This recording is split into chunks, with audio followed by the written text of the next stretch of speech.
My parents called me uneducated trash and threw me out. "Get out, you worthless kid," Dad shouted. They didn't know I was making $20. So I just said, fine, and didn't argue. The next day, I moved to my Florida beach house, just 3 weeks later.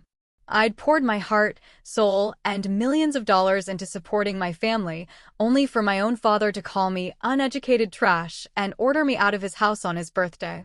The shock wasn't just the words, it was the raw, undeniable realization that the people I loved most completely dismissed who I was and what I had built. That night, the familiar scent of my mother's pot roast mingled with an acrid tang of unspoken resentments. Robert and Eleanor's house, steeped in decades of family tradition, felt less like a sanctuary and more like a stage set for a drama I never wanted to perform. At 32, Chloe, had built a $20 million business. From nothing. No degree, just sheer grit. For years, I'd quietly, anonymously, propped up my family financially, all while they subtly, sometimes not so subtly, dismissed my choices, my career. The irony was so thick you could taste it. The ultimate payoff for me wasn't just the millions, it was the look on my father's face, 3 weeks after that disastrous dinner. It was a moment of pure, unadulterated satisfaction after years of tears. So, before I dive into the raw, painful truth of how I went from their silent benefactor to their uneducated trash, take a second. Hit that like button, subscribe if you've ever felt utterly underestimated by the very people who should have been your biggest champions. And let me know in the comments where you're watching from. I'm genuinely curious. My childhood was spent in a pretty standard, middle-class neighborhood in Columbus, Ohio. The expectations? Crystal clear, painfully traditional. My father, Robert, an accountant for 3 decades, genuinely believed college was the only path to anything resembling success. My mother, Eleanor, an elementary school teacher, quietly echoed his sentiments. From day one, I felt like the odd one out, especially compared to my siblings, David and Sarah, who both effortlessly slid into the conventional mold. Even at 10, my entrepreneurial spark, my unusual tendencies, totally bewildered my parents. While other kids were chasing balls, I was running an elaborate lemonade stand, complete with loyalty cards and different flavor options. At 13, I was already fixing neighbors' computers, charging a cool $20 an hour, a steal compared to the local shop's $75. My parents? They just saw them as cute little hobbies. "Chloe needs to focus on academics, not these little business projects," Robert would declare at dinner, his voice laced with patronizing dismissal. "These games won't pay the bills when she grows up." His words, even then, were like tiny stings. High school was a struggle. Not academically, I kept my grades decent, but my mind was elsewhere. I devoured business books, spent hours online following entrepreneurs, absorbing everything. While David and Sarah were padding their college applications with clubs, I was launching an online store, selling custom phone cases I designed myself. I made nearly $2,000 before graduation, actual money, from my ideas. To appease Robert and Eleanor, I grudgingly enrolled in community college. 1 agonizing semester. That's all it took. It confirmed everything I suspected. It was a cage. The business courses were ancient, taught by people who'd never actually run a business. When I told them I was dropping out, ready to chase my own dreams, the arguments lasted for days. "You'll throw your life away," Robert bellowed, his face a furious red. "No child of mine will be a college dropout working minimum wage jobs forever." But I did it anyway. At 19, with a measly $2,000 saved from my side hustles, I walked away. Free, terrified, and utterly alone. Those first few months? Brutal. Absolute hell. I landed in a shoebox studio in a sketchy neighborhood, the kind where laundry after dark was a dare, not a chore. Ramen noodles and discount groceries were my gourmet meals. I was pulling 18-hour days, building my e-commerce platform from the ground up. My first 3 business attempts? Crushed. Total failures. I lost money on a dropshipping nightmare because of defective products. My social media service imploded because I drastically underpriced myself and burned out trying to juggle too many clients. My handmade jewelry venture? Couldn't scale beyond a few craft fairs. Each failure was a punch to the gut, but also a lesson. Lessons no textbook, no professor could ever teach. I learned supply chain management by getting ripped off. I mastered client contracts through the agony of being exploited. I understood scalability by hitting its hard, unforgiving wall. I learned by doing. Then, a turning point. At a local networking event, I met Isabella. She was 20 years my senior, a seasoned entrepreneur with multiple successful company exits under her belt. Isabella saw something in me, a spark, a drive, that my family never could. She became the mentor I was so starved for, pouring practical business wisdom into me, never once judging my lack of a degree. Education comes in many forms, Chloe, she told me over lukewarm coffee. Some of the most successful people I know learn by doing, not by sitting in classrooms. Her words were a balm to my raw, insecure soul. With Isabella's guidance, at 22, I finally refined my business model. I launched an e-commerce platform connecting small American manufacturers directly with customers hungry for locally made products.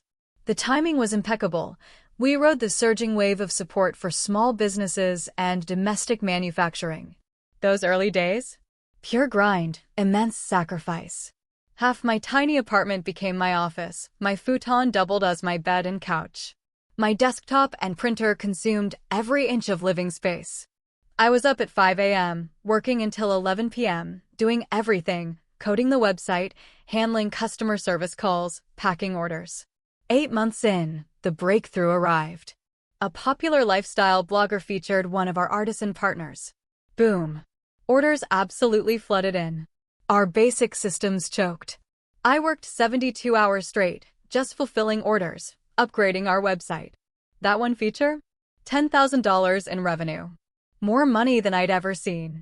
I called Robert and Eleanor, bursting with excitement, desperate for their validation. Robert's response? Cautious skepticism. "That's nice, honey," he said, a patronizing tone I knew too well, "but it's probably just temporary.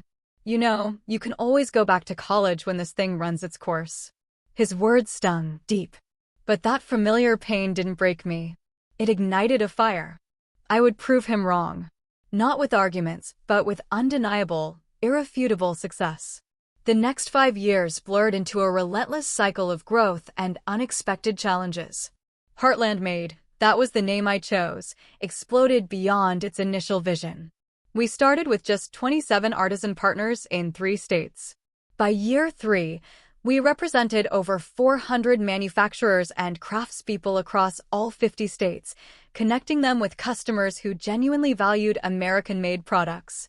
Every single stage of that growth threw new, often terrifying, challenges our way. When our server crashed mid-major promotion, I was up for 48 hours straight, pulling all-nighters with developers, personally answering customer emails, begging for their patience. When a behemoth competitor tried to poach our top sellers with glossy promises, I drove hundreds of miles to meet each partner face-to-face, fortifying our relationships, refining our commission structure. But the hardest, the most suffocating period? Year 2. Cash flow nearly strangled us. We were growing too fast, inventory needs outpacing revenue. For 4 months, I didn't take a salary. I moved to an even smaller, cheaper apartment. I begged suppliers for extended payment terms. Those months burned financial discipline into my soul, a discipline that would become invaluable. Major milestones started piling up fast. Our first real office, a cool, converted industrial space downtown. I hired 3 people, actual employees, to handle customer service and seller relations. Midway through year 3, we crossed $1 million in annual revenue. $1 million. I celebrated that moment alone with a single, quiet glass of champagne in my empty office after everyone had gone home. Through all of this, I kept my monumental success pretty much under wraps from my family. They knew I had a website business that was doing okay, but I massively downplayed the true scale of it. Their early dismissiveness, their constant discouragement, had built a wall between us that I just couldn't bring myself to dismantle. Part of me, the hopeful, naive part, still yearned for them to ask, to show genuine interest, to finally see me. But those conversations? They never, ever happened.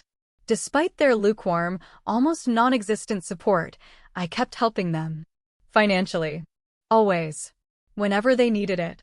When Eleanor was diagnosed with breast cancer during year 4, I anonymously covered the $75,000 in medical expenses insurance wouldn't touch. Robert later mumbled about some insurance settlement, saving them from debt, completely oblivious to who the actual savior was. David needed a down payment for his first house. He was $40,000 short. I funneled the money through a separate account, making it look like a generous gift from a long-lost uncle. He took it, of course, but then continued his snide remarks about me getting a real job with benefits whenever my career came up. Sarah had always dreamed of a fairy tale wedding. When Michael, her fiancé, lost his job 6 months before the big day, I quietly covered the $50,000 shortfall for the venue and catering. Sarah knew it was me, but at family gatherings, she'd minimize it, calling it my little website business having a good year. That chasm between my reality and their carefully constructed perception? It created this agonizing internal conflict, a constant ache. By day, I was leading strategy meetings for a multi-million-dollar company, making decisions that impacted hundreds of partner businesses, negotiating with major retail chains. I was a CEO. By night, I was just Chloe, fielding texts from family members who still saw me as the college dropout who got lucky with an internet thing. My company headquarters eventually took over an entire floor in a downtown office building. We had 38 full-time employees, a robust internship program. Our valuation? It hit $20 million after a Business Insider profile caught the eye of several investors. I maintained majority ownership, turning down acquisition offers that would have made me personally incredibly rich, but would have cost me control of my vision. That was non-negotiable. As Robert's 60th birthday loomed, I made a pivotal decision. It was time. Time to finally be brutally honest about my success. Not to boast, not to rub it in, but to shatter their stubborn misconceptions and, just maybe, finally earn the respect I'd been craving for years. I put together a truly substantial gift, a fully paid retirement investment account. I planned to present it, along with the full, unvarnished truth about Heartland Made, at his birthday dinner. The night before, I rehearsed my speech. I told myself I wasn't that insecure 19-year-old anymore. I was a successful entrepreneur, a leader, someone who had created opportunities for hundreds of American manufacturers and dozens of employees. Surely, that would be enough to earn Robert's respect, to shift my family's archaic views. I could not have been more wrong. Not even close. Robert's 60th birthday dinner. It started, pleasantly enough. Their house was a time capsule identical to my childhood memories, same furniture, same family photos. The only new arrival was a giant TV David had bought them last Christmas, proudly displayed, a silent monument to his contribution. Eleanor greeted me with her usual, practiced affection, a quick hug, a pat on the back. "You look nice, Chloe." "Did you cut your hair?" she asked. It was the same haircut I'd had for 3 years. David and his wife, Emily, arrived, impeccably dressed, their business casual outfits practically screaming upper-middle-class status. Sarah and Michael followed, with Sarah immediately launching into her recent promotion at the accounting firm, following dutifully in Robert's footsteps. "The partners are already hinting I might make junior partner next year," she declared, arranging appetizers, youngest in firm history. Throughout the entire pre-dinner charade, not one single person asked about my career. When Michael briefly, innocently, mentioned an article he saw about e-commerce growth, David instantly, smoothly, diverted the conversation to his son's Little League trophies. Of course he did. Dinner was Eleanor's traditional pot roast, served on the good china, the one reserved for special occasions like this. Robert, at the head of the table, soaked up compliments about his youthful appearance, with practiced, fake modesty. "65 looks good on you, Dad," David said, raising his glass. "Here's to another 20 years, at least." I'd waited. Patiently. Through endless neighborhood gossip, David's kids' achievements, Sarah's vacation plans. My life? My business? Not a peep. Not a single, solitary question. As dessert was served, I knew. This was it. This was my moment. Dad, Mom, everyone, I began, my heart hammering against my ribs, but my voice, somehow steady. I wanted to share some news about my company. Robert nodded absently, already reaching for another slice of cake. Heartland Made was recently valued at $20 million, I pressed on. We've even had acquisition offers. And I was featured in Business Insider and Entrepreneur magazine just last month. The silence that followed was deafening, stretching on forever. Eleanor froze, her fork halfway to her mouth. Sarah and Michael exchanged a swift, knowing glance. David just stared. Robert, my father, was the first to break the stillness, his tone dripping with dismissiveness. What exactly does that mean, Chloe? These internet businesses, they use all sorts of funny math for these valuations. I held on to my composure, explaining calmly, clearly, how business valuations work, our revenue streams, our growth. I mentioned our office, 38 employees, 400 American manufacturer partnerships. David cut me off before I could finish. So, you got lucky with this online thing. That's great, but some of us have been building real careers, with actual qualifications. He spat the word qualifications, glancing pointedly at Emily, who nodded in smug agreement. It's not luck, I responded, my voice dangerously calm. It's 7 years of 18-hour days, solving complex problems, building something truly meaningful. We've helped save dozens of American manufacturing businesses that were on the brink. Eleanor finally spoke, her voice timid. That sounds impressive, dear. Though I still wish you'd finished your degree. Even with this business, education is important. My patience was wearing thin, a frayed thread. But I pushed through. Actually, I brought something for you, Dad. I handed him an envelope containing the documentation for the retirement account I'd funded. I wanted to ensure you both have a comfortable retirement. Robert opened the envelope. His face, instead of showing gratitude, visibly darkened.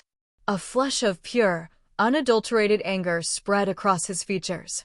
What is this supposed to be? He snapped, dropping the papers onto the table. Some kind of charity? We didn't raise you to throw money around like you're better than everyone. That wasn't my intention at all, I explained, my voice tight. I just wanted to help. The same way I helped with Mom's medical bills, David's house down payment, and Sarah's wedding. Snap. 3 heads jerked up. My carefully guarded secret, my years of anonymous financial aid, was suddenly, brutally exposed. You. Robert sputtered, pointing at me. That was all you? Sarah looked mortified. David's face hardened into something ugly. Eleanor just looked utterly bewildered. You've been secretly paying for things behind our backs? Robert's voice rose with every word. Playing the big shot with your internet money. I was just trying to help, I replied, my voice barely a whisper, smaller than I ever intended. I never wanted recognition. I just wanted to support the family. Support? David interjected, a sneer twisting his lips. By making us feel like charity cases? Some of us work honest jobs, with actual degrees, not getting rich quick with online schemes. It's not a scheme. I insisted, feeling the entire conversation spiral wildly out of my control. I built a legitimate business that helps American manufacturers, that employs dozens of people with good salaries and benefits. Robert stood up abruptly, his napkin fluttering to the floor. You drop out of college against our advice. Disappear into your little internet world. And now you come back throwing money around like you have all the answers. That's not what I'm doing. I protested, fighting to keep my voice from shaking. You think your money makes you successful? He raged, his voice escalating. You're still just uneducated trash who got lucky. Anyone can get lucky. The room fell into an icy, suffocating silence. Eleanor gasped, a small, choked sound, but offered no defense. David stared at his plate, a faint, sickening smile playing on his lips. Sarah looked, torn, between shame and agreement. Robert. Eleanor finally whispered, her voice too late, too quiet to matter. No. Robert raged on, now fully unleashed. I've worked my entire life the right way. I got an education, built a respectable career, raised a family. I will not be shown up in my own home by my dropout daughter. I stood slowly, my hands fumbling for my purse. I should go, I murmured. Yes, you should. Robert spat, his eyes burning with fury. Get out of my house, you lowlife. Your money doesn't make you part of this family. We have standards. The words hit me like physical blows, each one a fresh wound. I scanned each face around that table, desperately searching for an ally, any flicker of support. There was none. Happy birthday, Dad, I said, my voice barely a whisper as I walked towards the door, trying to cling to some shred of dignity. No one moved. No one followed. No one called out. I got into my car, my hands trembling so violently I could barely grip the steering wheel. As I pulled away from the only home I'd ever known, I realized, with a soul-crushing certainty, that something fundamental had shattered. Something that could never, ever be repaired. The drive back to my hotel was a tear-filled blur of streetlights and shattered dreams.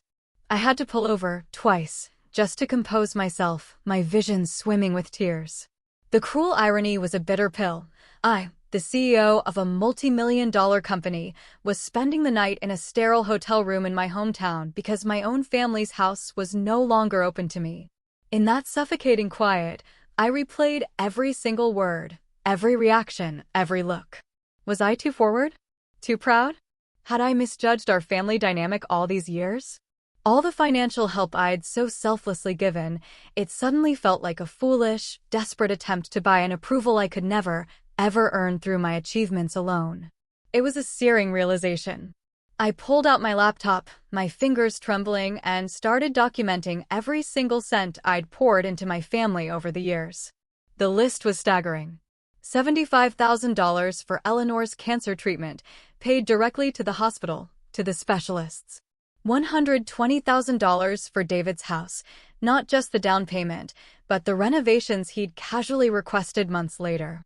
$50,000 for Sarah's perfect wedding, including the venue, the catering, even the honeymoon she never knew I funded. And then the countless smaller expenses. Robert's $22,000 car repair last winter, Eleanor's $35,000 kitchen renovation, Christmas gifts, birthday presents, emergencies. All discreetly channeled through accounts designed to hide my involvement. Nearly $300,000 in total. And that didn't even count the retirement account Robert had just, with such contempt, rejected. Money I never once expected to be repaid, given freely, out of a genuine, deep-seated love for a family that had just, moments ago, called me trash. The sheer magnitude of it took my breath away. Around midnight, my phone buzzed. A text from Sarah. Dad's still upset, but he'll get over it.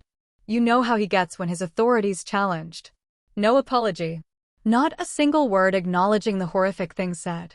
Just a cold expectation that I would absorb the abuse, sweep it under the rug, and slot right back into our twisted family dynamic as if nothing had happened. I didn't respond. The next morning, I called a therapist in my home city. Dr. Richardson, thankfully, squeezed me in for an emergency virtual session that afternoon. Family wounds cut deepest, she observed, after I poured out the story of the dinner, especially when they target the very things we've worked hardest to overcome. Over the next few days, Dr. Richardson helped me unravel the impossibly complex dynamics at play. My success, she explained, didn't just challenge, it threatened their entire family hierarchy, the very values Robert and Eleanor had built their lives around. My financial help, far from earning gratitude, had actually bred resentment, exposing a seismic shift in power they were utterly unprepared to accept. Your father's identity is built around being the sole provider and ultimate authority, she said gently. Your success directly challenges both those roles. I started journaling, not just about the dinner, but about patterns woven through my entire childhood. The subtle ways my entrepreneurial spirit had been crushed. The times academic achievements were lauded while my business wins were minimized. The constant, insidious reminder that without a degree, I would never truly succeed. This painful process revealed how deeply I'd internalized those messages. Despite all my outward success, a part of me still felt like the family failure. The dropout with something to prove. This, I finally understood, was why I'd been so reluctant to talk about my achievements. Why I'd continued to offer financial support without ever seeking recognition. A week after the devastating dinner, Sarah called. I let it go straight to voicemail. Her message, "Chloe, please call back. Dad feels bad about what happened." We all do. But you have to understand how it looked. You coming in and basically showing off your money. It was insensitive to the rest of us who worked hard for our careers. I deleted it. No apology. Not a shred of remorse. Just a breathtaking twist of narrative. Somehow I had become the villain. For simply stating facts about my multi-million-dollar business after years of painstakingly minimizing my achievements. David texted next. Family is family. Let's move past this. Again, no apology. Just that same suffocating expectation that I would silently accept my designated role, absorb their abuse, and pretend everything was fine. 2 weeks after that dinner, I made a decision. It was terrifying, but it was also profoundly liberating. My self-respect. It finally outweighed their toxic family dynamics. The beach house I'd bought the previous year in Naples, Florida, as an investment? That would be my new home. Before I left, I wrote them a letter. Not an angry rant, but a raw, honest expression of deep hurt and disappointment. Dear Eleanor and Robert, it began, I have spent years seeking your approval and respect. I have supported our family financially while downplaying my success, all to avoid making anyone uncomfortable. Despite building a $20 million company that helps preserve American manufacturing jobs, I have been made to feel like the family failure because I chose a different path than the one you prescribed. When Dad called me uneducated trash and a lowlife, it revealed how you truly see me. No amount of success will ever change that perception. I cannot continue to participate in a relationship where my worth is measured by credentials rather than character and achievement. I will always love you both, but I need to create distance for my own well-being. I hope someday we can rebuild our relationship on a foundation of mutual respect. Love, Chloe. I sealed it, mailed it myself. In the days that followed, silence. Absolute, deafening silence. With my executive assistant's help, I arranged for my Ohio belongings to be packed and shipped. Most of my furniture, my clothes, I instructed her to donate them to local charities. I needed a fresh start. Minimal baggage. Literal and figurative. My leadership team was so strong, so capable, I knew Heartland Made could thrive with me working remotely, just occasional trips back for big meetings. As I boarded that plane to Florida, a complex cocktail of grief and profound freedom washed over me. The family I'd so desperately tried to please was behind me. But so, finally, was the crushing burden of seeking an approval I would never, ever receive.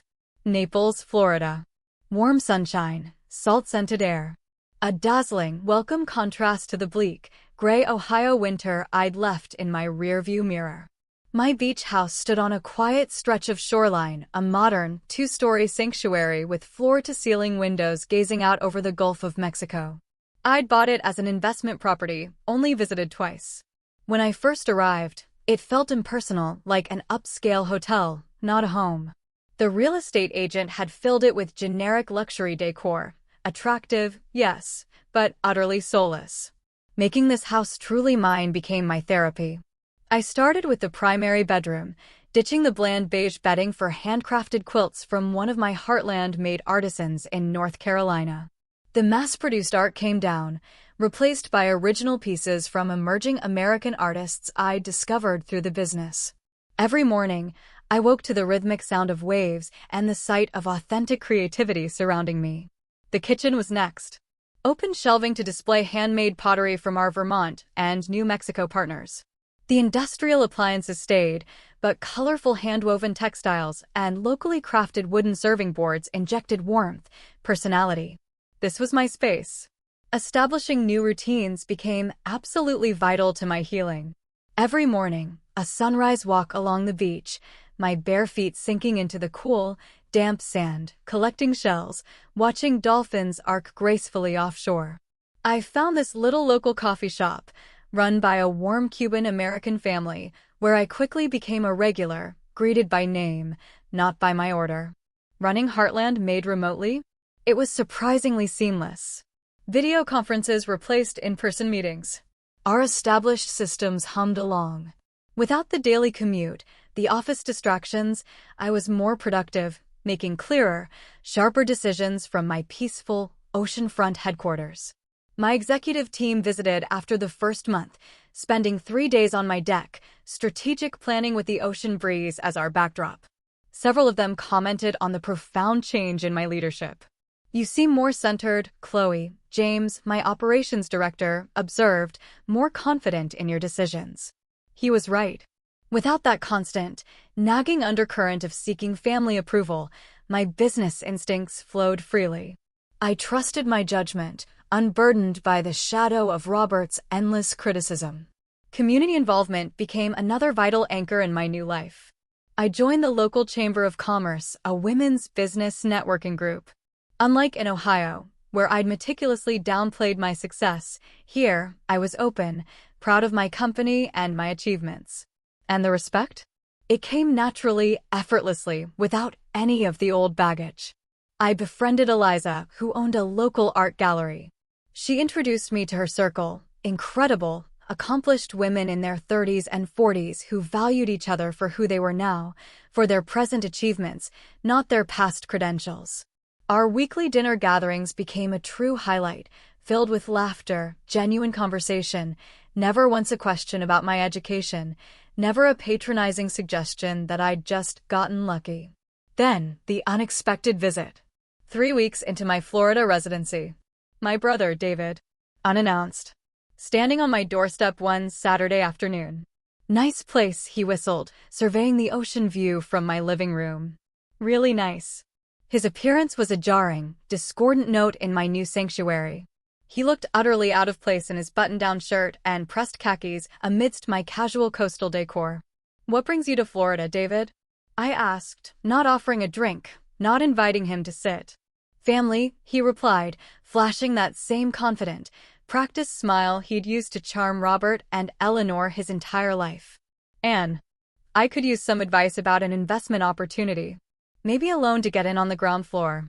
Some patterns, it turned out, were just too predictable to be surprising. Without our parents as an audience, his pretense crumbled. This was a financial visit. Nothing more. "I'm not making any loans to family members anymore," I said, my voice firm, unwavering. "That chapter is closed." His expression hardened. "So that's how it is. You move to your beach mansion and forget where you came from. Dad was right about you." "Dad called me uneducated trash and kicked me out of his house," I reminded him, my voice steady. "Is that what you came here to reinforce?" David backpedaled, quickly. "He didn't mean it like that. You know how he gets. Family fights happen." "That wasn't a fight," I replied, a cold clarity in my tone. "That was a revelation. Now, if you'll excuse me, I have plans this afternoon." After showing him out, I sat on my deck, watching the waves, surprised by how unshaken I felt. The boundaries I was establishing felt absolutely right, even if they were painful to implement. That evening, I made a significant decision. I called my lawyer and established an anonymous scholarship fund at the very community college I had briefly, begrudgingly, attended. The Chloe Entrepreneurship Scholarship would provide full tuition and mentorship to 5 students annually. Students who, like me, showed incredible entrepreneurial potential but lacked traditional academic advantages. Make sure the selection criteria focus on demonstrated initiative and creative problem-solving, not just grades, I instructed. And find mentors who have actually built businesses, not just taught about them. As weeks turned into months, my house truly blossomed into a home. I planted a vibrant garden of native Florida species, attracting butterflies and hummingbirds. I adopted a scruffy, sweet rescue dog, a mixed breed named Charlie, who became my constant companion on beach walks, sleeping faithfully at the foot of my bed. His uncomplicated, boundless affection was a daily, gentle reminder of how relationships should feel. I found an unexpected, profound peace in solitude. Without the constant, suffocating anxiety of family judgment, I discovered whole new aspects of myself, previously overshadowed by that stress. I took a pottery class. I was terrible, absolutely awful, but I relished the meditative process. I tried paddleboard yoga, spending more time in the warm water than on the board, but laughing, truly laughing, through every clumsy attempt. 3 weeks stretched into a month, then 6.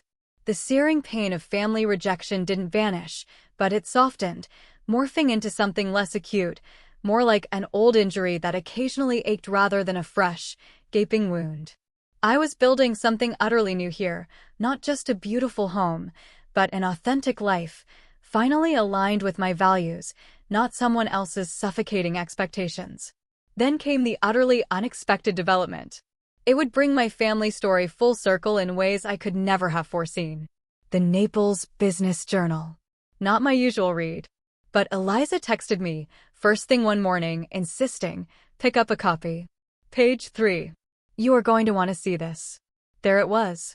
A feature article profiling local business owners making an impact far beyond Florida. My photo. On my deck.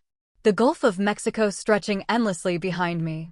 The headline, E-commerce innovator brings multi-million-dollar business to Naples. The journalist had done her homework, meticulously detailing Heartland Mate's meteoric rise from startup to a $20 million valuation, our profound impact on American manufacturing, and my new entrepreneurship scholarship foundation. It painted a picture of success far more comprehensive, far more real, than anything that had ever appeared in my Ohio hometown media. I didn't authorize this. I told Eliza when she called, beaming with congratulations. Public records, she chuckled. Property transfers, business registrations. Once they knew you were here, the rest was easy to piece together. Besides, it's a great article. She was right. It was well-researched, genuinely flattering, focusing on accomplishments, not personal drama. I thought little more of it. Until the following week. My phone started vibrating with social media notifications. The article had been picked up by larger business publications, then shared widely across LinkedIn and Facebook. Former high school classmates, who'd ignored me for years, suddenly remembered our friendship. Teachers, who'd subtly reinforced my parents' narrow views, now claimed they'd always seen my potential. But the most surprising messages came from small business owners back in my hometown, thanking me. You inspired me to finally launch my business, one former classmate wrote. If you could build something so substantial without a fancy degree, maybe my idea has merit too. The local newspaper in my hometown eventually ran a condensed version, with a proud, almost unbelievable headline, Local Entrepreneur Makes National Impact. The irony wasn't lost on me. The very community that had subtly, implicitly, reinforced my parents' dismissiveness now celebrated me as a hometown success story. Through this relentless ripple effect of publicity, my family inevitably stumbled upon the full, unvarnished extent of my success. The first subtle tremor, a friend request from my cousin, Jessica, quickly followed by several other extended family members who'd previously shown zero interest in my existence. Then, the text from Eleanor. Saw the article about your company. Very impressive, dear. Dad and I are so proud. Proud. No mention of his cruel, vicious words. No acknowledgement of the gaping chasm they'd ripped between us. Just a casual, almost glib claim of pride that had been conspicuously absent when I sat, exposed and vulnerable, at their dinner table. Robert's voice message arrived the next day, his tone artificially, nauseatingly jovial. Chloe, big news about your company in the paper. Always knew you had it in you. There seems to have been a misunderstanding last time we spoke. Call me back when you can. A misunderstanding? That's how he categorized calling his daughter uneducated trash and throwing her out of his house. 3 days later, Eleanor texted again, we're thinking of visiting Florida next month. Would love to see your new place. Let us know if that would work for you.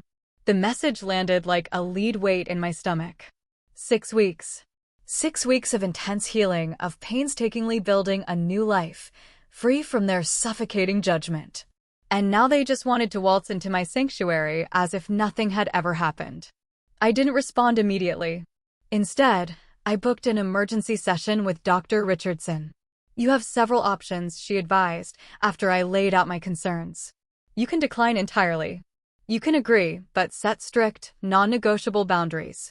Or, You can view this as an opportunity for an honest conversation, one that might lead to healing, but that requires their willingness to truly acknowledge the harm done. After careful, agonizing consideration, I texted Eleanor. You and Robert are welcome to visit, but we need to have an honest conversation about what happened at his birthday dinner before we can move forward. Please let me know if you're open to that kind of discussion. Her response was instantaneous. Of course, dear. We just want to put this behind us and be a family again. The phrasing bothered me deeply, that desperate desire to put this behind us without actually addressing it. But I confirmed the dates for their visit the following month. As the day of their visit approached, I prepared meticulously, both practically and emotionally. I booked them into a nearby hotel, not my home. My personal space was sacred now. I role-played the difficult conversations with Dr. Richardson, practicing setting firm boundaries without slipping into defensiveness. They arrived on a sunny Tuesday afternoon. I met them at a beachfront restaurant for lunch, a public setting I chose deliberately, hoping it would moderate the initial, inevitably tense interaction. They looked smaller, less intimidating than they had in Ohio. Robert's once confident posture seemed diminished. Eleanor looked more nervous than I remembered. Both were dressed formally, almost stiffly, despite the casual coastal setting. Robert in a button-down and slacks, Eleanor in a structured dress better suited for church than a beachside eatery. This place is something else, Robert said, gesturing vaguely at the turquoise water through the window. You've done well for yourself, Chloe. The subtle emphasis on for yourself didn't escape me, the implication that my success existed in isolation, untainted by family values. Thank you, I replied, simply, letting the awkward silence stretch. Eleanor nervously filled it with small talk about their flight, the weather, how different Florida was from Ohio. I responded politely, but I refused to carry the conversational burden. Finally, after our food arrived, Robert cleared his throat. About what happened at my birthday dinner, things got a bit heated. You called me uneducated trash and a lowlife, I stated calmly, my gaze unwavering. You told me to get out of your house, and that my money didn't make me part of the family. His face flushed a deep red. I was surprised by the news about your business. It caught me off guard. I may have overreacted. Not an apology. An excuse. I need to understand, I continued, holding his eye. Was that reaction about me sharing my success, or about learning I'd been helping the family financially? Both, Eleanor interjected. It felt like you were showing off. Like you were saying you're better than us now. I never said or thought that, I countered, my voice firm. I spent years hiding my success to avoid making anyone uncomfortable. I helped financially because I could, and because I wanted to support the family I love. Robert shifted uncomfortably. Well, the way you presented it was very forward. And finding out you were behind those other things, it felt like charity we never asked for. The conversation continued like this, a painful, frustrating loop throughout lunch. No genuine apology emerged. Just justifications. Minimizations. It became chillingly clear they were here because my public success had made rejecting me socially awkward, not because they had genuinely reevaluated their assessment of my worth. As we finished our meal, a new decision solidified within me. I'd like to show you my home, I said, but first I need to be very clear about something. I will not pretend that dinner never happened. I will not accept being called names or having my choices denigrated. If you want a relationship moving forward, it has to be based on mutual respect. They exchanged glances, then Robert nodded stiffly. That seems reasonable. When they arrived at my beach house later that afternoon, their expressions, as they took in the expansive, dazzling ocean view, told me everything I needed to know. This tangible, undeniable evidence of my success? It was impossible to dismiss, impossible to minimize. The $20 million valuation was no longer an abstract, funny math number, but a concrete reality manifested in beachfront real estate and tasteful luxury. This is quite something, Robert managed, his voice tight, strained. Would you like a tour? I offered. As I guided them through the house, pointing out the handcrafted pieces from Heartland-made artisans that adorned each room, a profound realization washed over me. Their approval. The thing I had yearned for, fought for so long. It no longer held any power over me. I was proud of this home, proud of the business that made it possible, utterly regardless of their reaction. This revelation, this internal shift, was perhaps the most valuable outcome of their entire visit, worth more than any apology they might have offered. The conversation that followed their tour of the beach house was difficult, painful even, but absolutely necessary. We sat on the deck overlooking the ocean, the setting sun painting the sky in impossible shades of orange and pink, almost too beautiful for such a tense discussion. "I want to be clear about something," Robert began, his tone more conciliatory than I had ever heard it. "I am sorry for what I said at my birthday. It was uncalled for, regardless of how surprised I was." The apology, while welcomed, came with a crucial, undermining qualification. His focus was still on his surprise, not on the profound harm his words had inflicted. "What hurt most," I replied, carefully my voice measured, "was that those words seemed to reveal how you truly see me. Despite everything I've accomplished." Eleanor reached across the table, not quite touching my hand, but gesturing, a tentative offering. "We have always been proud of you, Chloe. We just worried about your future without a degree."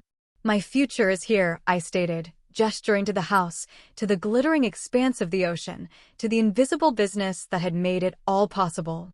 "I built it without a degree, yes, but with 7 years of working harder than most people ever will. That deserves respect, not condescension." Robert shifted uncomfortably.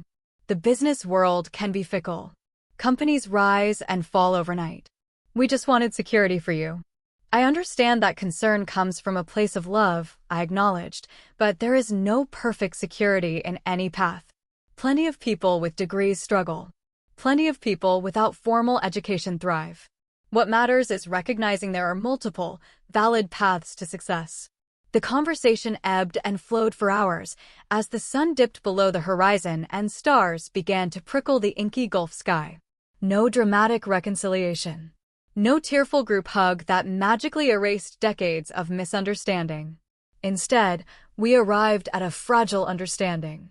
A starting point, not a definitive conclusion. "Moving forward," I articulated, as the evening finally drew to a close, "I am open to rebuilding our relationship. But it has to be with clear, non-negotiable boundaries. I will not accept being demeaned for my educational choices, or having my success attributed solely to luck, rather than years of relentless hard work and skill." Robert and Eleanor agreed. Though I saw the lingering reluctance in Robert's tight smile, the way he still qualified his responses, Eleanor seemed more genuinely receptive. Perhaps, for the very first time, she was recognizing the subtle, yet powerful, role she'd played in enabling the family dynamics that had caused me so much pain. After they returned to Ohio, I reflected deeply on the visit and on the long, winding path that had led me to this moment. The healing process was far from complete. Old wounds don't just vanish, but significant, brave steps had been taken. I maintained limited contact with them in the months that followed, brief weekly phone calls that, slowly, almost imperceptibly, became less awkward. My relationships with my siblings unfolded differently. Sarah, to my surprise, eventually offered a genuine, heartfelt apology for her part in our tangled family dynamics. We slowly, cautiously, began to rebuild a connection, one based on adult friendship rather than old, worn-out childhood patterns. David, however, remained distant, occasionally sending terse holiday greetings, but making no real effort to understand, or even acknowledge, the harm he'd inflicted. My personal healing journey continued, faithfully, with regular therapy sessions. Dr. Richardson helped me unearth how deeply family trauma had shaped my approach to business, to relationships, creating destructive patterns of seeking validation through relentless achievement and excessive financial generosity. "Success is not a substitute for self-worth," she reminded me, her words echoing in my mind, "and family approval cannot be purchased, no matter how much you give." This profound insight became my guiding star. It empowered me to establish clearer boundaries in all my relationships. I became more comfortable, more authentic, discussing my accomplishments without shrinking them down. I learned to give from a place of genuine generosity, not as a desperate attempt to buy acceptance. The entrepreneurship foundation, born from my own struggles, became a central pillar of my philanthropy. Beyond funding scholarships, I developed a robust mentorship program, pairing successful entrepreneurs, like myself, without traditional credentials, with promising students facing similar challenges. Witnessing their growth, their triumphs, brought a satisfaction deeper, more pure, than any family approval could ever hope to provide. My friend circle in Naples blossomed, creating a vibrant, chosen family, founded on mutual respect and genuine connection. Our weekly gatherings became a wellspring of joy, a sense of belonging I had never, ever experienced in Ohio. These relationships, freely chosen and lovingly maintained, taught me what healthy, unconditional support truly felt like. The beach house transformed entirely over time. Every room, every corner, now reflected my authentic taste, my values, a stark contrast to the soulless luxury it once held. The garden flourished with native plants, a buzzing, chirping haven for wildlife. Charlie, my goofy rescue dog, gained a companion, Luna, a sweet senior retriever whom everyone else at the shelter had overlooked. Running Heartland Made remotely proved so incredibly successful that I implemented flexible work policies for all employees, allowing them to work from anywhere for part of the year.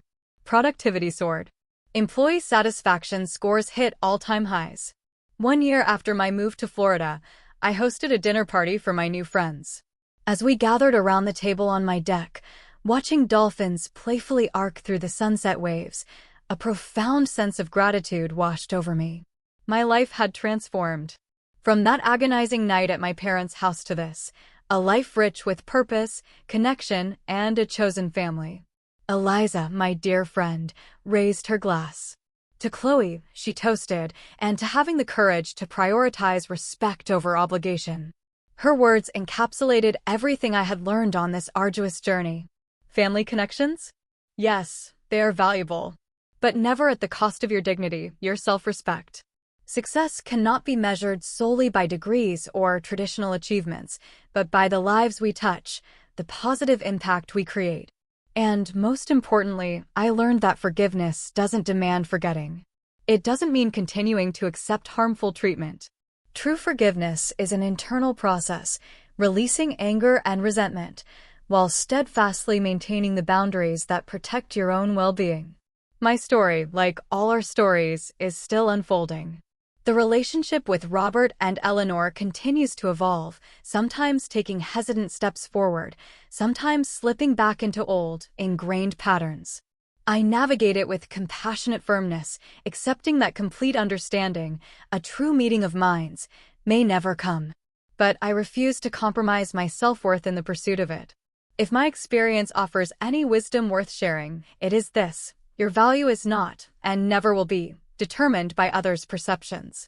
Especially those perceptions clouded by outdated beliefs or suffocating expectations. Success arrives in countless, often unexpected forms. And sometimes, the most painful rejections can, paradoxically, lead you down the most authentic, most fulfilling paths forward. So, I ask you, have you ever been forced to choose between suffocating family expectations and your own authentic path? Did you face relentless criticism for daring to take an unconventional route to success? Share your own experiences, your own struggles, in the comments below. I'm genuinely here to listen. Eliza's toast to Chloe and to having the courage to prioritize respect over obligation echoed in my mind, a perfect summation of the tumultuous journey I'd been on.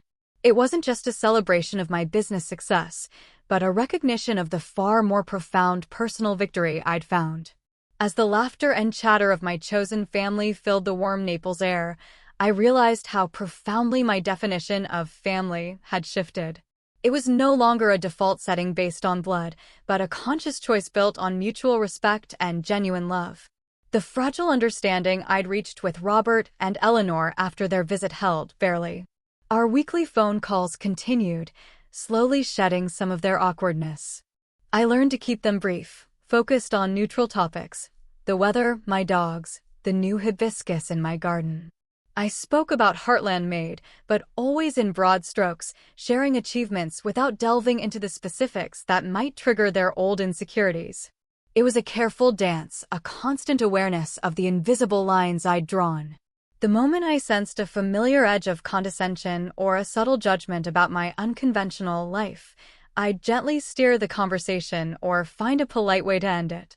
It wasn't easy. There were still pangs of sadness, moments when I yearned for the effortless connection I saw in other families, a parent's unqualified pride.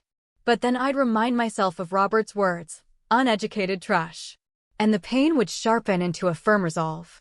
This carefully curated distance, these boundaries, were my shield, my peace. My relationship with Sarah, though, continued to mend, slowly. Her initial apology, surprisingly genuine, had opened a crack in the wall between us. We started with texts, then longer phone calls. She confessed the immense pressure she felt, following in Robert's footsteps, always striving for his approval, even as she secretly admired my freedom. "It's like I'm living his life, not mine," she admitted one night, her voice raw. "He's proud, but I feel empty." It was a vulnerability I'd never heard from her before. We began to meet for lunch when I was in Ohio for board meetings, or she'd fly down for a long weekend in Naples. We talked about real things, about ambitions and fears, about the subtle ways our parents' expectations had shaped, and sometimes suffocated, us.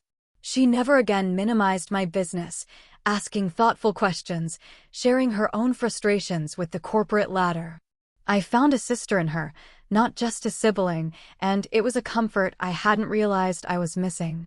We were building a bridge, slowly, deliberately, and it was beautiful to witness. David, predictably, remained in his own orbit. His occasional holiday greetings were terse, transactional. He never acknowledged his actions, never apologized for his snide comments. My firm stance on not providing loans had effectively cut off his primary avenue of interaction with me, and he clearly resented it. There were rumors from Sarah that he was struggling financially, always chasing the next big, lucrative opportunity that always seemed to fizzle. Robert and Eleanor, I suspected, continued to bail him out.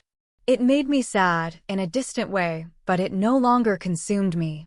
I had protected my peace, and that included protecting my finances from becoming a tool for manipulation. The Chloe Entrepreneurship Foundation flourished. Witnessing the raw talent and fierce determination of the scholarship recipients was incredibly inspiring. These young entrepreneurs, often from backgrounds similar to mine, saw their dreams validated, their unconventional paths celebrated. We paired them with mentors, true builders, not just academics, who provided practical guidance and unwavering support. The stories of their successes, however small, fueled my soul. It was a tangible way to counteract the dismissive narrative that had so defined my own early years. One recipient, a young woman named Sophia, developed an app connecting local farmers directly to restaurants, bypassing costly distributors. Her passion, her grit, reminded me so much of my younger self. She emailed me one day, simply saying, "Thank you, Chloe. You taught me my value isn't in a degree, but in my vision." It was an emotional anchor, a powerful reminder of why I kept fighting. Heartland Made itself continued its impressive growth trajectory. We diversified our product lines, expanded into new markets, and secured several high-profile partnerships with national retailers who wanted to feature our unique, American-made collections. Our valuation soared past $50 million, then $75 million. The remote work model I'd implemented became a benchmark in the industry, drawing praise from business publications. My team was engaged, loyal, and incredibly productive. We truly were a family, albeit a professional one, united by a shared vision and mutual respect. Then, life threw another curveball. About a year and a half after I moved to Naples, a major economic downturn hit, impacting small businesses particularly hard. One of Heartland Made's foundational artisan partners, a multi-generational pottery studio in Vermont, began to struggle significantly. Their sales plummeted, their overhead became unsustainable, and they were facing foreclosure. It wasn't just a business problem, it was a human one. The studio employed nearly 20 people in a small town, a bedrock of their local economy. Losing them would be devastating. This wasn't a situation I could solve with a simple financial injection from my personal funds, nor was it a problem for my foundation. It required a strategic, systemic solution. My team and I worked tirelessly, exploring every option. We launched an emergency crowdfunding campaign, but it wasn't enough. The clock was ticking. In a moment of desperation, I thought of Robert. His accounting background, his conservative financial mind. The very traits I'd clashed with my entire life. Could his rigid, traditional approach actually offer a perspective I was missing? The thought felt like a betrayal of my newfound independence, but the pottery studio was more than just a partner. They were friends, an embodiment of everything Heartland Made stood for. Hesitantly, I called Robert. Our conversations had never, in my adult life, been about genuine professional advice. Robert, I began, trying to keep my voice neutral, I'm facing a significant challenge with one of our artisan partners. A major one. And I was hoping, given your background, you might be able to offer a different perspective. There was a beat of silence on the other end. My background is in corporate accounting, Chloe, he said, his voice cautious, not internet businesses. I know, I replied, but the core issue is financial restructuring, asset management, and risk assessment. Those are universal principles. To my surprise, he agreed to look at their books. I sent him the detailed financial statements, the restructuring proposals, everything. For the next few days, we exchanged emails, then short, surprisingly focused phone calls.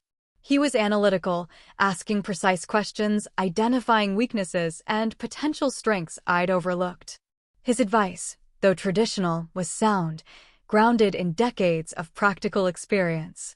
He proposed a bold, unconventional solution for a corporate accountant, a temporary, interest-free loan from Heartland Made itself, coupled with a radical, community-based bond issuance and a strategic pivot to a new product line. It was brilliant. It was also incredibly risky. This sudden collaboration with Robert was surreal. It was purely professional, devoid of personal baggage, but it was a connection. He didn't offer advice on my life choices, only on the numbers. He treated me, for the first time, as a peer in a financial discussion, not as his dropout daughter playing with internet money. We saved the pottery studio. It was a complex, nail-biting rescue, but it worked. The community rallied around the bond issuance, the new product line was a hit, and Heartland Made's temporary loan provided the critical bridge. The relief, the overwhelming sense of accomplishment, was immense. The employees kept their jobs, the studio's legacy continued, and Heartland Made solidified its commitment to its partners. After it was all over, I called Robert. "Thank you," I said, my voice thick with genuine gratitude. "Your advice was instrumental. You saved them." He paused.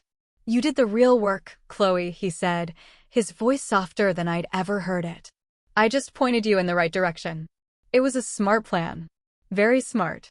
It wasn't an apology for the past, but it was an acknowledgement. An implicit respect.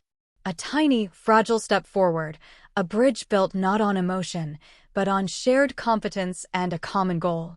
I realized in that moment that this was perhaps the most authentic form of connection I might ever have with him.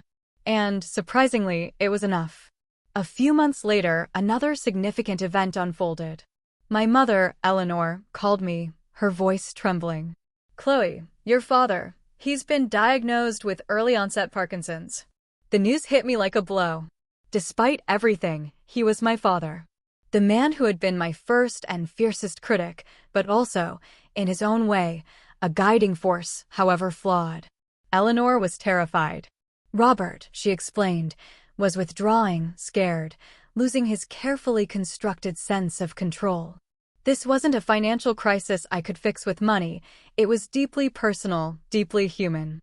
I flew to Ohio the next day, not to their house, but to meet Eleanor at a quiet cafe. "I'm here for you, Mom," I told her, "however you need me." For the first time, I saw her as an individual, not just an extension of Robert's opinions. She was a scared woman facing a daunting future. We talked for hours. I offered practical support, researching the best specialists, exploring care options, offering to fly them to top medical centers. I didn't offer money, not explicitly, but the underlying message was clear. I had resources, and I would deploy them. This time, there was no resentment, no perceived charity. Just quiet, weary acceptance and a flicker of gratitude in her eyes. I spent the next few months making regular, short visits to Ohio. I stayed in my Naples apartment still, but I'd rent an Airbnb near them. I'd take Eleanor to appointments, help her navigate the overwhelming medical landscape, just listen. I even managed a few carefully orchestrated, short visits with Robert. He was still himself, but quieter, more subdued. The edge was gone. In the face of his own vulnerability, his need for control had softened. One afternoon, as I sat with him watching an old baseball game, he looked at me, truly looked at me. "You've built something good, Chloe," he rasped, his voice a little slurred. I was wrong about a lot of things. My breath hitched. It wasn't the sweeping apology I'd once fantasized about, but it was profound. It was honest. And it came without prompting. In that fragile, shared silence, I felt a release, a letting go of years of stored pain. I didn't need his approval anymore, but to hear it, finally, to be seen by him, was a balm to a wound I thought would never truly heal. My relationship with Eleanor deepened significantly during this time. She began confiding in me, sharing her own regrets, her own feelings of being trapped by Robert's expectations. We started talking about her dreams she'd put on hold for decades. She admitted she'd always wanted to travel, to see the world beyond Columbus. With Robert's condition, that seemed impossible now. But I saw an opportunity. I planned a trip for her and Sarah, a girls' trip to Europe. A gentle nudge to remind her that her life wasn't over. She cried when I told her. "You truly are your own person, Chloe," she said, clutching my hand. And I'm so proud of that. No caveats. No, but I wish you had a degree. Just pure, simple pride. This was the mother I had always longed for. Sarah, seeing my quiet, unwavering support during Robert's illness and witnessing Eleanor's slow, gentle transformation, started making changes in her own life. She began pushing back against the stifling expectations she'd lived under, exploring new career paths, taking painting classes, nurturing her own long-dormant interests. She even started talking about moving out of Ohio, somewhere she could build her own life, not just Robert's legacy. She was finding her voice, her authenticity. David remained a distant figure. He showed up for a few family meetings about Robert's care, but his focus was always on the financial implications, the inheritance, rather than the human cost. He continued to make subtle digs at my internet fortune, but they bounced off me now. They were his projections, not my reality. I understood, with a quiet certainty, that some people are simply not capable of change, or of seeing beyond their own insecurities. And I was finally okay with that. My boundaries held firm, not out of anger, but out of self-preservation. 2 years after I left Ohio, I hosted my first large family gathering in Naples. It was a Thanksgiving dinner, not at my home, but at a beautiful resort I rented out. My entire leadership team from Heartland Made was there, my Naples friends, my scholarship students, my chosen family. And my blood family. Eleanor, looking healthier and happier than I'd seen her in years, with Sarah, her eyes bright with a newfound confidence. Robert, frail but present, his mind still sharp enough to engage, if briefly, in conversation. David was there too, surprisingly, though he mostly kept to himself. The energy was different. It wasn't perfect. Old patterns flickered sometimes. But it wasn't oppressive.